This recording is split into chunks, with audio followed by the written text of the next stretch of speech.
एक छोटे से गांव में रीना नाम की एक लड़की रहती थी। उम्र सिर्फ 16 साल, लेकिन जीवन की जिम्मेदारियां उससे कहीं ज्यादा भारी थीं। पिता की तबीयत अक्सर खराब रहती, माँ घर काम में लगी रहती और छोटे भाई बहन उसकी तरफ उम्मीद भरी नजरों से देखते। रीना स्कूल जाती, घर संभालती और रात को दीपक की हल्की रोशनी में पढ़ती, लेकिन उसके मन में एक ही बात बार बार गूंजती, मैं इतनी कमजोर हूं, क्या मैं सच में कुछ कर पाऊंगी? जब भी वह किसी मुश्किल से टकराती, उसे लगता यह सब उसके बस की बात नहीं। गांव के कुछ लोग भी कहते, लड़की होकर इतना क्यों सोचती रो, जो चल रहा है चलने दो। यह बातें रीना के दिल में तीर की तरह चुभती थीं और धीरे धीरे उसने अपनी हिम्मत पर शक करना शुरू कर दिया था। एक दिन स्कूल में विज्ञान प्रोजेक्ट कंपटीशन की घोषणा हुई। रीना के अंदर हल्की सी चमक जागी।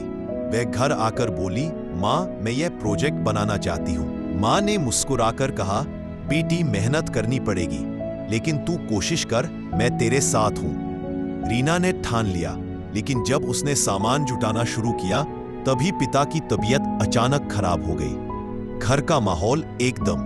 वह प्रोजेक्ट का डिब्बा उठाकर एक कोने में रख दी और धीरे से बोली, शायद मैं नहीं कर पाऊं, मैं वाकई कमजोर हूं। उसी रात वह छत पर बैठी आसमान देख रही थी। चांद निकल आया था।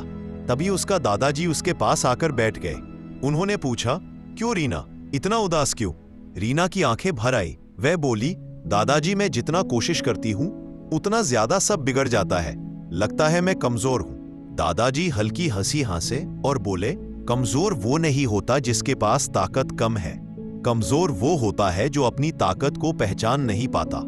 जब तक तू खुद को कमजोर समझेगी, दुनिया भी तुझे वैसा ही समझेगी। लेकिन जब तू खुद को मजबूत मान लेगी, तेरे अंदर वैसी ही ताकत पैदा हो जाएगी। उनके शब्द रीना के दिल में उतर गए। वह उठी, आंसू पोंछे और बोली, मैं कल से फिर शुरू करूंगी। अगली सुबह उसने टाइम निकालने के लिए अपना पूरा दिन प्लान किया। सुबह घर का काम, दोपहर में पढ़ाई और रात को प्रोजेक्ट। धीरे धीरे कई रातों तक जागकर उसने मेहनत की। गलतियां हुई, मॉडल टूटा भी, पर हर बार वह खुद से कहती, मैं कमजोर नहीं हूं, मैं कर सकती हूं। आखिरकार प्रतियोगिता का दिन आया। रीना का मॉडल छोटा था, लेकिन अनोखा था।